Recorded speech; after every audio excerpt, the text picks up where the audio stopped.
അതുപോലെ തന്നെ നമുക്ക് സ്റ്റാർ മാജിക്കിലൂടെ ഒരുപാട് ഇഷ്ടപ്പെട്ട ആളാണ് സുധിച്ചേട്ടൻ. സുധിച്ചേട്ടന്റെ മരണം ഭയങ്കര ഭയങ്കര ഷോക്കിംഗ് ന്യൂസ് ആയിരുന്നു. ചേട്ടൻ എപ്പോഴാണ് അത് അറിഞ്ഞത്? എങ്ങനെയാണ് അറിഞ്ഞത്? ആ ഒരു സിറ്റുവേഷൻ അറിഞ്ഞപ്പോൾ ഉള്ള ഒരു അവസ്ഥയൊക്കെ എങ്ങനെയായിരുന്നു? സുധിച്ചേട്ടന് എനിക്കൊരു 10-30 വർഷത്തെ ബന്ധമാണ്. ഇന്നും ഇന്നലെയുള്ള ബന്ധമല്ല. ഞങ്ങളൊരു 95 ആ കാലഘട്ടങ്ങളിലെ അറിയുന്ന എൻ്റെ ഒരു ജ്യേഷ്ഠ സഹോദരങ്ങളെ പോലെ കാണുന്ന, പരസ്പരം കാണുന്ന, ആർട്ടിസ്റ്റിലുപരി കാണുന്ന ഒരു ജ്യേഷ്ഠ സഹോദരനാണ്. പ്രായം കൊണ്ട് ഒരു വയസ്സോ അങ്ങനെ, അദ്ദേഹം 30, ഞാൻ 30, അങ്ങനെ ഒരു വയസ്സിൻ്റെയൊക്കെ അങ്ങനെ വരാനേ സാധ്യതയുള്ളൂ. ഞങ്ങളൊരു 10-30 വർഷത്തെ ബന്ധങ്ങളുണ്ട് പല ട്രൂപ്പുകളുമായിട്ട്. ഈ പ്രോഗ്രാം കഴിഞ്ഞിട്ട് ഞങ്ങൾ രാത്രിയൊക്കെ വരുന്ന കാപ്പി കുടിക്കാനും അങ്ങനെയൊക്കെ വരുന്നതൊക്കെ ഒരു സ്ഥലത്ത് തന്നെ ആയിരിക്കും എല്ലാവരും പരസ്പരം. എന്നാലും ഒരു ആഴ്ചയിലൊരിക്കൽ അല്ലെങ്കിൽ ഒരു ദിവസം വന്ന് ഇപ്പോഴുള്ള പ്രോഗ്രാം കൂടെ അന്ന് എല്ലാ ട്രൂപ്പിനും നിറയെ പ്രോഗ്രാം ഉള്ള സമയത്ത് എല്ലാവരും പ്രോഗ്രാം കഴിഞ്ഞിട്ട് വന്ന് ഇറങ്ങുന്ന ഒരു സ്ഥലത്തൊക്കെ ആയിരിക്കും. അപ്പോൾ ഞങ്ങൾ പരസ്പരം അങ്ങോട്ട് കാണുകയും ഒരു സമിതിയിൽ സഹകരിക്കുകയും ഒക്കെ ചെയ്തിട്ടുള്ള എൻ്റെ ഒരു ജ്യേഷ്ഠ സഹോദരനാണ്.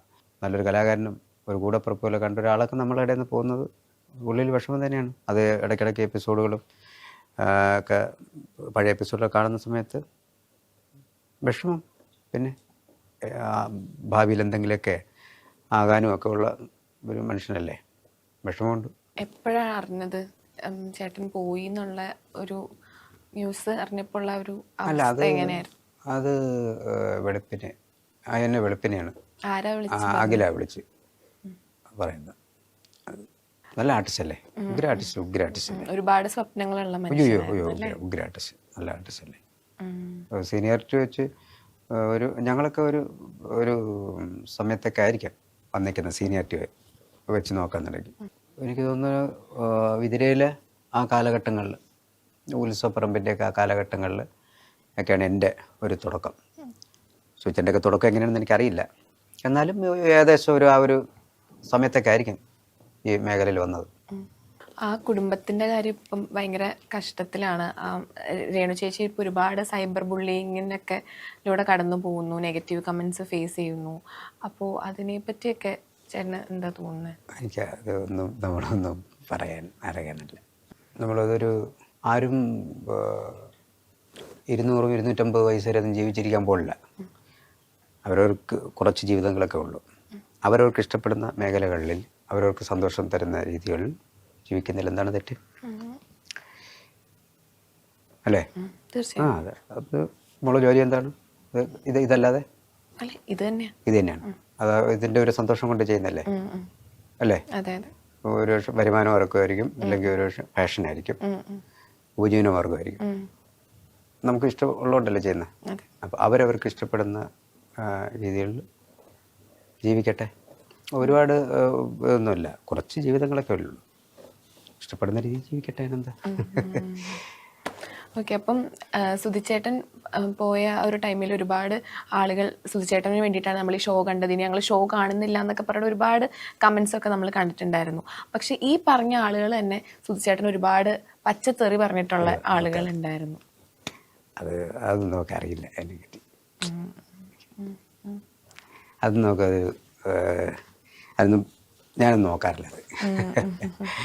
ഓക്കെ ചേട്ടാ, അപ്പോൾ ഒരു ചെറിയൊരു സെഗ്മെന്റിലേക്കാണ് പോകുന്നത്. എന്താണ് സെഗ്മെന്റ് എന്ന് പറഞ്ഞാൽ ഞാൻ കുറച്ച് സ്റ്റേറ്റ്മെന്റ്സ് പറയും.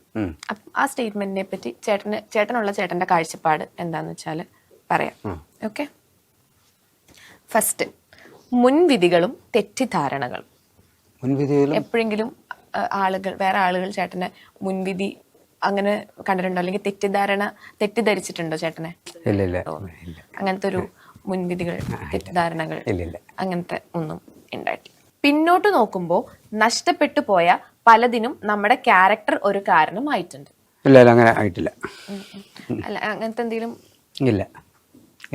എനിക്ക് അങ്ങനെ നഷ്ടപ്പെടാൻ, അങ്ങനെ ഇന്നത് കൊണ്ട് നഷ്ടപ്പെട്ടു പോയി എന്നങ്ങനെ ഇല്ല. ഞാനങ്ങനെ ജീവിച്ചിട്ടില്ല.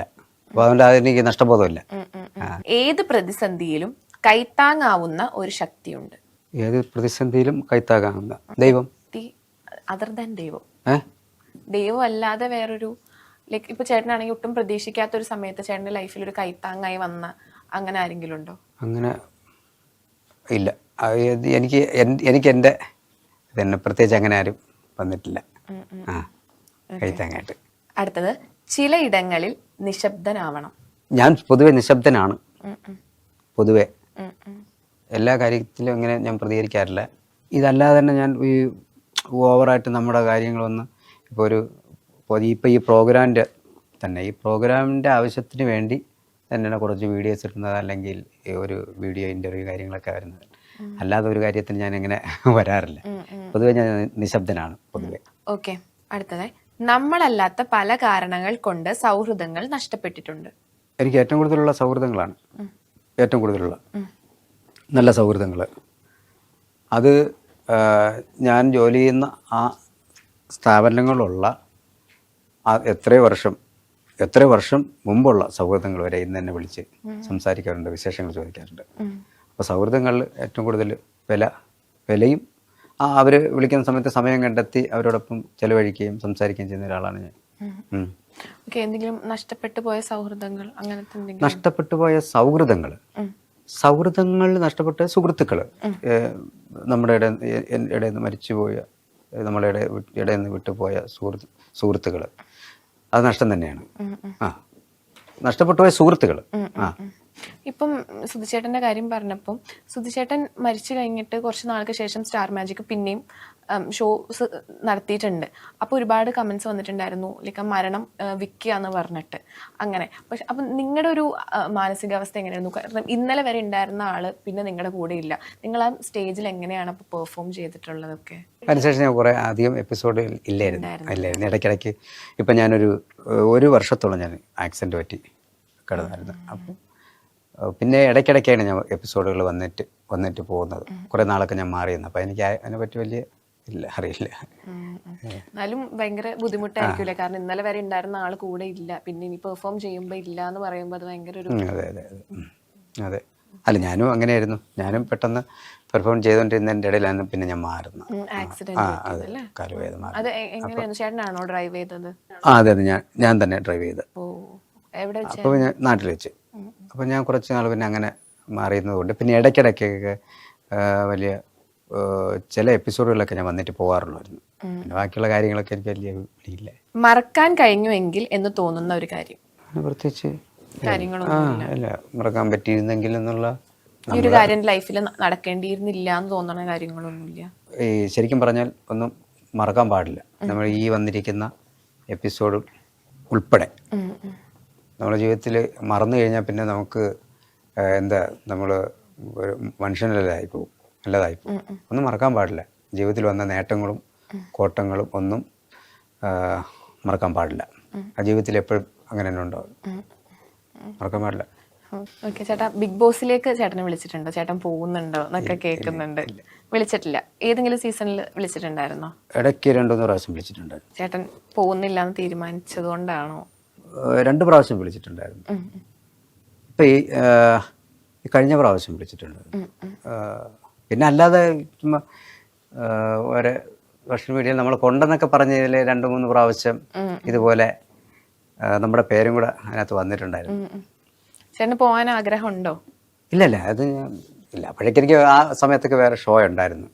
ഇപ്പോഴും പിന്നെ വേറെ ഷോ ഉണ്ടായിരുന്നു, വിളിച്ചിട്ട് ഞാൻ പോയില്ല. ആൽബം കാണുന്ന പ്രേക്ഷകരോട് എന്താ പറയാനുള്ളത്? അയ്യോ, കാണുക, കണ്ട് സപ്പോർട്ട് ചെയ്യുക. എല്ലാവരെയും സപ്പോർട്ടും ഒക്കെ ഉണ്ടാകുക. ഇനിയിപ്പോൾ നല്ല റീച്ചിൽ പൊയ്ക്കൊണ്ടിരിക്കുന്ന, കൂടുതൽ ഇൻസ്റ്റയിൽ, പിന്നെ അതല്ലാതെ യൂട്യൂബിലുണ്ട്. 1, 2, 3 ഒറിജിനൽ മ്യൂസിക്കാണ് അത് റിലീസ് ചെയ്തിരിക്കുന്നത്. തങ്കച്ചൻ വിതിര ഒഫീഷ്യൽ എന്നല്ലെങ്കിൽ തങ്കച്ചൻ ന്യൂ ആൽബം എന്ന് അടിച്ചിരുന്നാലും ആൽബം നിങ്ങൾക്ക് കിട്ടും. അപ്പോൾ എല്ലാവരും കാണുക, എല്ലാവരും സപ്പോർട്ട് ഉണ്ടാക്കുക. ഇനിയും ഇറങ്ങാനിരിക്കുന്ന ആൽബങ്ങളുണ്ട്. അത്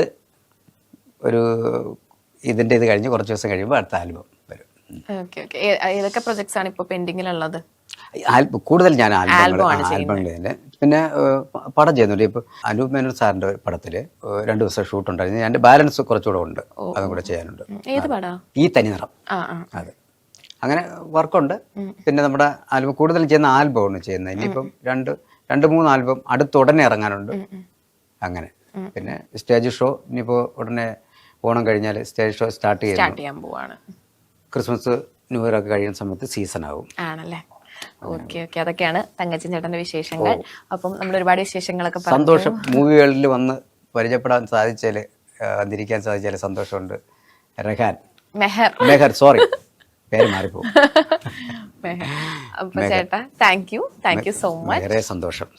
ഈ മൂവി വേൾഡിൻ്റെ എല്ലാ പ്രേക്ഷകർക്കും ഹൃദയം നിറഞ്ഞ നന്ദി അറിയിക്കുന്നു. ബൈ. Okay bye.